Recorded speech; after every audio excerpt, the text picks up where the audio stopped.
आज रात मैं वहीं आपका इंतजार करूंगा, आइएगा जरूर।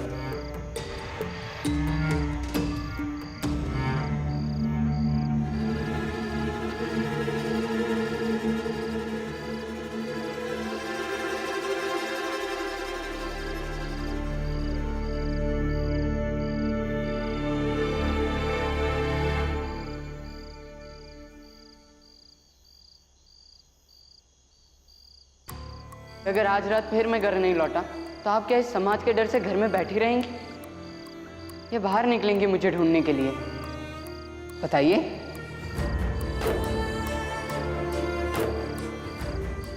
मेरा जाना सही है या नहीं? मैं शादीशुदा हूँ।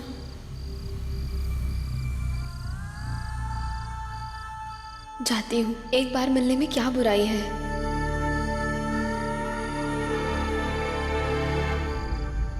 नहीं, मैं नहीं जाऊंगी।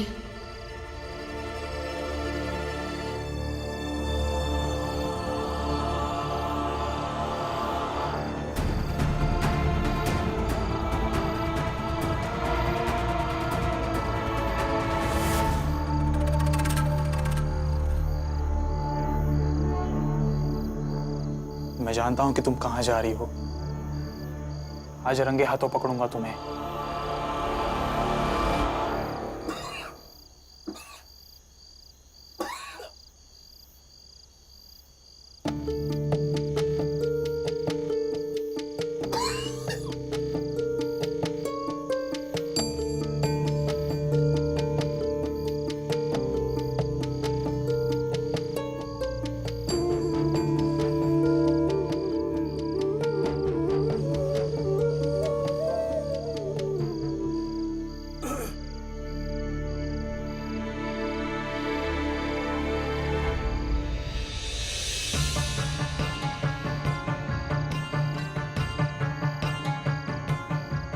ये बाला कहाँ गया?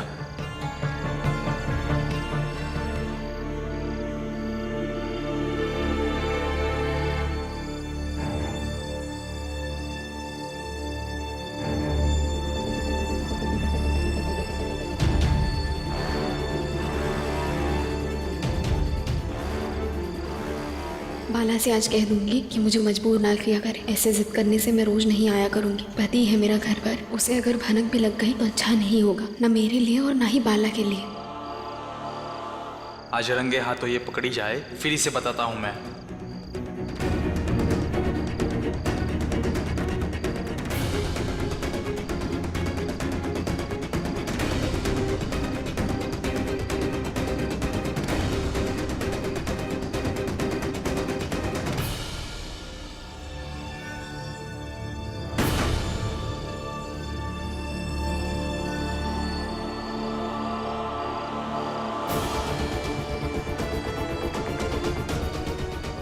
ये बाला इतनी रात को कहाँ जा रहा है?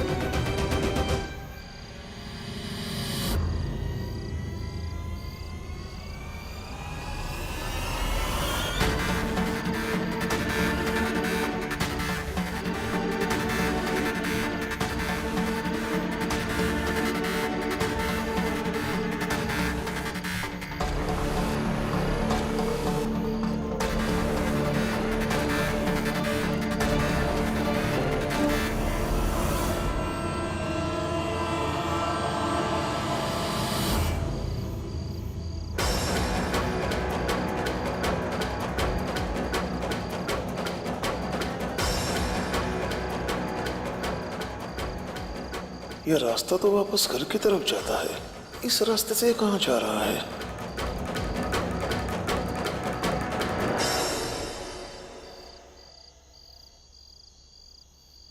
बाला ने तो कहा था कि वो यहाँ मेरा इंतजार करेगा, लेकिन वो यहाँ आया ही नहीं। मैं यहाँ ज्यादा देर नहीं रुक सकती। अगर किसी ने देख लिया तो दिक्कत हो जाएगी। मुझे निकलना चाहिए।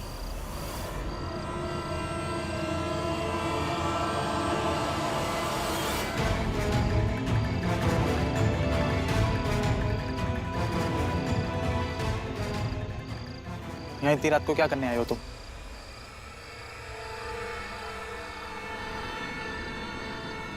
रानी, मैंने तुमसे कुछ पूछा है?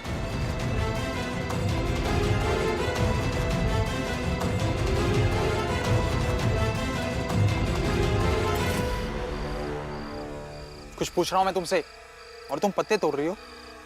बेवकूफ समझ रहे हो क्या मुझे?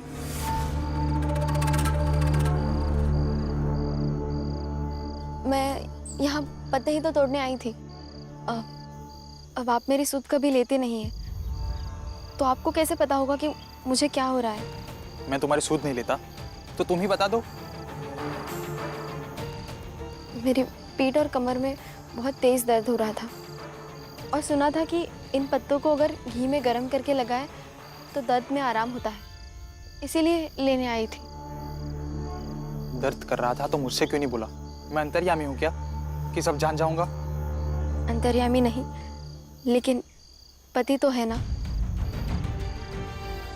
कभी कभी पति को भी अपने पत्नी से पूछना चाहिए। हर बार पत्नी ही नहीं बताएगी, और अगर नहीं पूछते तो। और वैसे भी आपको कुछ बताने से डर लगता है।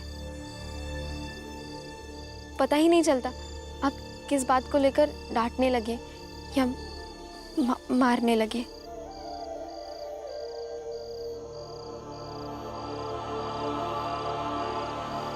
ये पत्ते तोड़ने आई थी और हम न जाने क्या क्या सोचने लगे।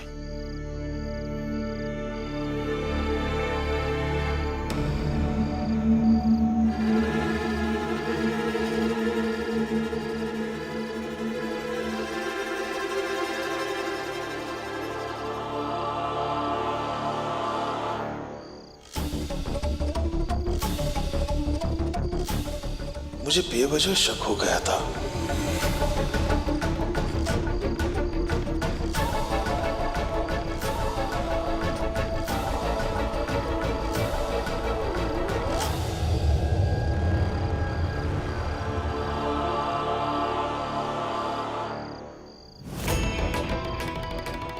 बाबा, इतना बेवकूफ़ नहीं हूँ कि मैं पकड़ा जाऊँ। जैसे ही उस आदमी के बगल से मैं गुजरा तो देखा कि वो आदमी मुझे तो देख ही रहा है, लेकिन मेरे पीछे भी किसी को देख रहा है। और मुझे लग गया कि कोई मेरा पीछा कर रहा है, और आपके सिवा मेरा पीछा करने का कारण किसी के पास नहीं था।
काका, लीजिए, खाना खाइए।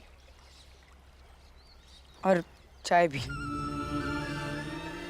भीमराव, तुम लोग मेरी इतनी फिक्र मत किया करो। पता है ना, अगर महाराज या उसके किसी आदमी ने तुम लोगों को मेरे साथ देख लिया तो तुम्हें भी परेशान करेंगे। काका, आपने ही तो कहा था ना कि आप और हम एक हैं, तो आपकी फिक्र करना, आपके लिए सोचना हमारा कर्तव्य है। और हमारे बाबा कहते हैं कि किसी की भूख, प्यास और निवास की चिंता करना किसी का ख्याल रखने की पहली शर्त है। इसलिए आप ये खाना खा लीजिए और ये चाय भी पी लीजिए। तुम दोनों क्यों नहीं समझ रहे हो? काका, लीजिए, खाइए। ये चाय भी पीजिए।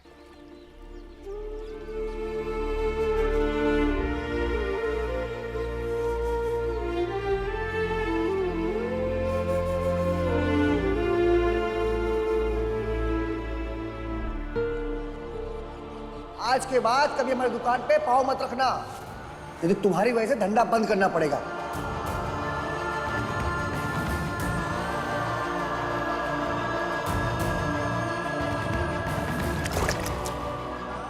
सबसे पहले इसके बाप ने हमारे मान्यताओं के खिलाफ बोलना शुरू किया, उसके बाद इसने शुरू किया। इसलिए मैं कहता हूं, अगर बचानी है अपनी संस्कृति तो इसको खत्म कर देते हैं। ना रहेगा बांस, ना बजेगी बांसुरी। मुझे थोड़ा सा पानी दे दीजिए ना, नहीं तो मेरी आई मर जाएगी। तू घुटनों पे बैठ जा, तुझे मिल जाएगा पानी। मेरे दुकान में एक पीपा मिट्टी का तेल है, क्यों ना इनका घर ही जला दे। ना रहेगा घर, ना रहेंगे ये लोग।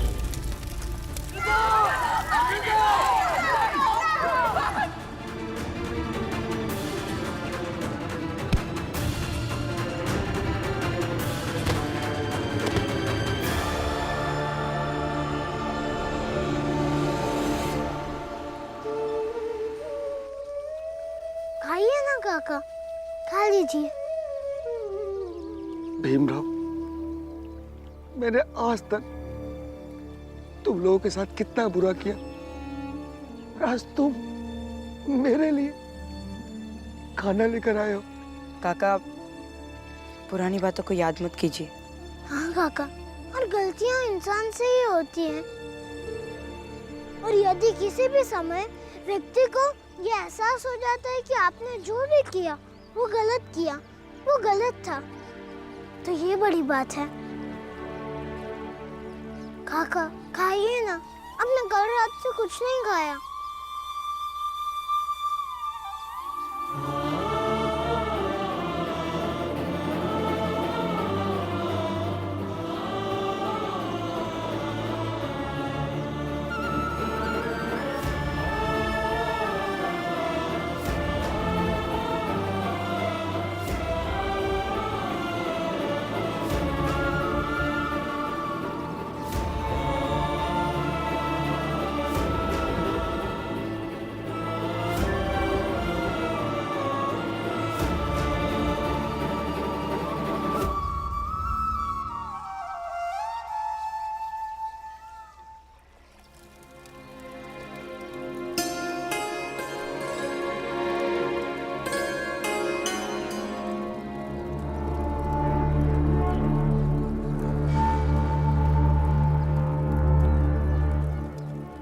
रात को पता लगाया था ना, अभी तक दर्द खत्म नहीं हुआ, देर तक सोती रहती है।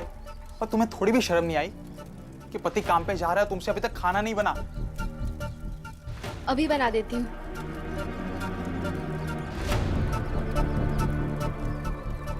बन जाए तो बुला लेना, बहुत तेज भूख लगी है।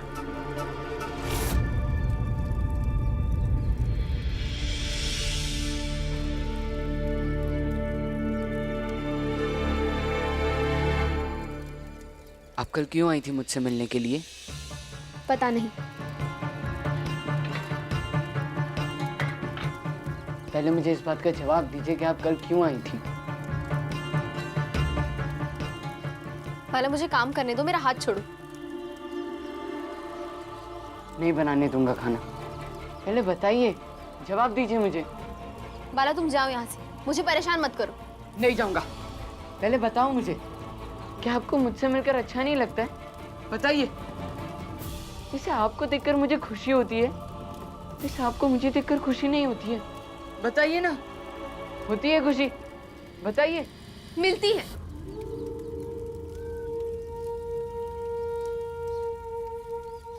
मिलती है खुशी। जब पहली बार तुमने मेरी जान बचाई थी, तब से तुम मुझे अच्छे लगते हो।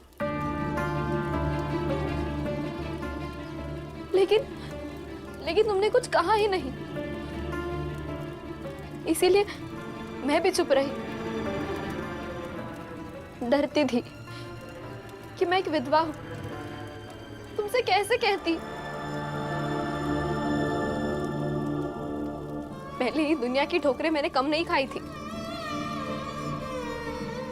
और अब इस बात से डरती हूँ कि मैं शादीशुदा हूँ, मेरा पति है।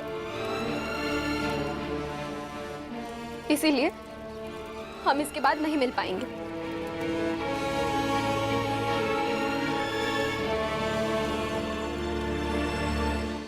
तुम जाओ यहाँ से और सब कुछ भूल जाना। कैसे भूल जाऊं मैं? पिछली बार मैं तुमसे मिला था इतने दिनों में मैं सब कुछ भूल गया था। पिछली बार जब आप गई थी तो मैंने खुद से वादा किया था कि आपको याद नहीं करूंगा, लेकिन अब खुद लौट आई। तो आप ही बताओ मैं कैसे निभाऊं अपना वादा। अरे खाना तो ले आओ, भूख लगी है। बाला तुम जाओ यहाँ से, मुझे खाना बनाना है, जाओ। आपकी शादी हो गई उसमें मेरी कोई गलती नहीं है। देखो बाला, तुम यहाँ से चले जाओ, तुम्हें मेरी कसम है। ठीक है, बना लीजिए खाना, लेकिन मैं फिर आऊंगा। तब तक आऊंगा जब तक मुझे इस बात का हल नहीं मिल जाता है कि आपकी मुझे याद आती है तो मैं क्या करूं।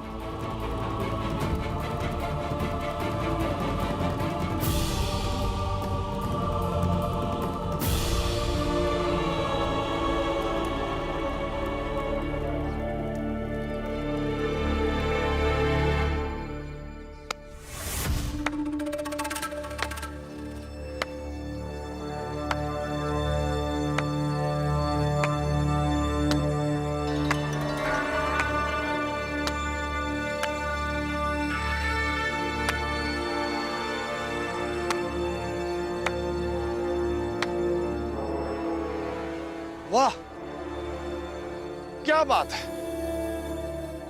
कितना अद्भुत नजारा है।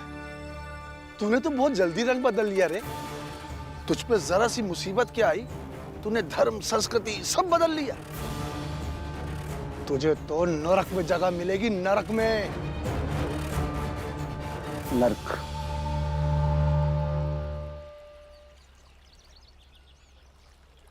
सेठ जी, नरक का मतलब पता है क्या आपको?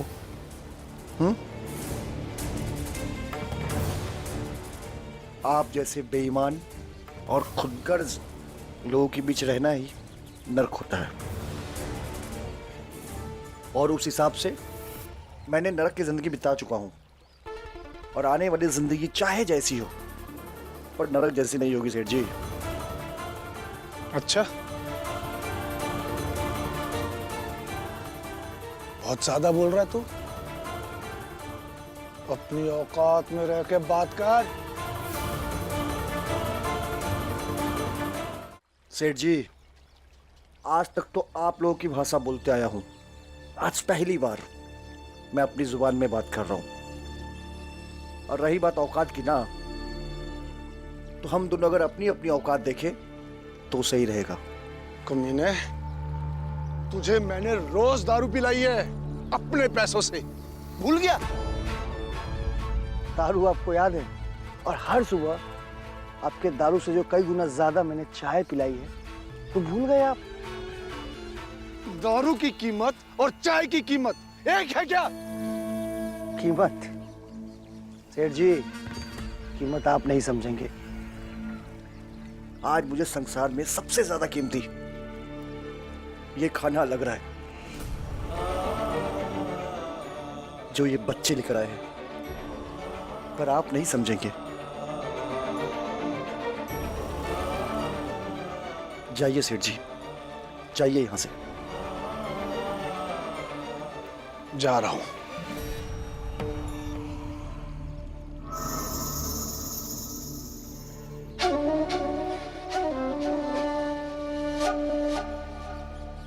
अब तक हमारी जात के लोग तेरी करतूतों से नफरत करते हैं। कल को वो लोग अगर तेरे घर वालों को जला दें तो रोना धोना नहीं, क्योंकि मैं जाकर अब सबसे यही कहूंगा कि मंगेश भीमराव का हाथ का खाना खा रहा है।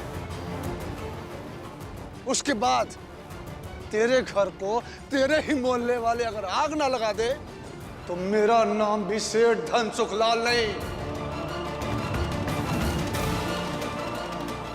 महाराज और सेठ जी के जाल से चाय वाले काका को कैसे बचाया जाए, वही तो रास्ता होगा।